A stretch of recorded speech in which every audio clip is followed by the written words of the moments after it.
ভুল করার কারণে জান্নাত থেকে বিতাড়িত করেছেন, জান্নাতের পোশাক খুলে নিয়েছেন, দুনিয়াতে পাঠিয়ে দিয়েছেন এবং বলেছেন ফালা খাউফিন আলাইহিম ওয়ালা হুম ইয়াহজানুন, কোনো ভয় নাই, কোনো চিন্তা নাই, তোমাদেরকে যে জান্নাত থেকে দুনিয়ায় নামিয়ে দিয়েছি, তোমরা যদি আবারও আমার হেদায়েত তোমাদের কাছে যাবে, সেই হেদায়েত ধরে, সেই হেদায়েত নামক এই রশি ধরে যদি তোমরা পদঙ্ক অনুসরণ করতে পারো, এই রশি ধরে নিচ থেকে যেভাবে মানুষকে উপরে উঠানো সম্ভব হয়, তোমরাকে দুনিয়াতে নামিয়ে দিয়েছি, এই রশি কোরআন এবং হাদিস নামক এই রশিটা ধরে তোমাদেরকে আবার জান্নাতে উঠিয়ে নেওয়া হবে।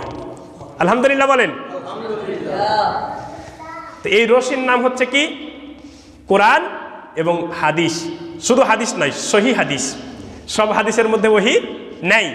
আমি মাঝে মধ্যে বলে থাকি যে আগে আমরা ছোটকালে যখন বিজ্ঞান বই পড়াতাম বা পড়তাম, একটু মন দিয়ে শোনেন,